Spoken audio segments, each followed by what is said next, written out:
Chérie FM, le point sur l'actualité à Bordeaux et dans la région avec Christophe Leroy. Bonjour à tous, très bon réveil, bonne route, on commence avec le temps. La météo avec Anacourt, votre formule soutien scolaire. Du brouillard ce matin, puis quelques éclaircies, mais cet après-midi, une perturbation va toucher le département avec son lot d'averses. Le mercure indique ce matin 10 à Fronsac et Saint-Cyr-sur-Gironde, 11 à Bordeaux, 12 à Arcachon. Cet après-midi, les maximales seront proches des 16-17 degrés. Et demain, c'est du soleil à prévoir selon Météo France. La grève des médecins accoucheurs dans les cliniques privées se poursuit, notamment à Bordeaux-Nord et Bordeaux-Rive-Droite. Les patientes sont ainsi redirigées vers l'hôpital Pellegrin depuis samedi, mais le service commence à saturer, Frédéric Torrent. Et oui, Christophe, ce week-end, l'activité de la maternité du CHU a augmenté de 50%. Une grève qui fait donc craindre une saturation des services dans la maternité du CHU.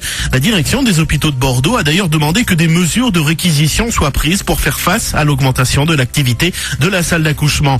Le CHU assure plus d'un tiers des naissances de la Cube chaque année, soit 4600 accouchements. Bordeaux-Nord et Bordeaux-Rive-Droite en effectuent 4800 à L2. Merci Frédéric. Santé toujours avec la grippe A. Les cas se multiplient dans les écoles de la région. De nombreux établissements scolaires ont fermé leurs portes. Fermeture d'école à Fouras, en Charente-Maritime, dans le Gers, à Montvezin, mais aussi dans les Pyrénées-Atlantiques et en Dordogne. Notez que le vaccin sans adjuvant arrive. Les femmes enceintes et les bébés pourront en bénéficier dès vendredi. L'affaire Tony Musulin, le convoyeur de fonds de 39 ans, s'est rendu hier à Monaco après 11 jours de cavale. Soupçonné d'avoir dérobé 11 millions d'euros à Lyon, il est actuellement interrogé à propos notamment de 2,5 millions d'euros. Le reste du butin est introuvable. Tony Musulin est passible de 3 ans de prison pour vol sans violence.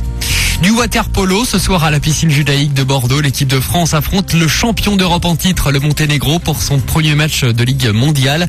L'objectif, se qualifier pour les JO 2016 à Rio. La France n'a plus participé aux Jeux Olympiques depuis 1992 dans cette discipline. Les 8 meilleures nations de chaque continent se retrouveront pour la super finale, ça sera en juillet. Et puis 25 000 Irlandais attendus demain soir à Paris pour le match France-R. Chez les Bleus, un joueur de plus est forfait, c'est Abou Diaby. Très bon réveil.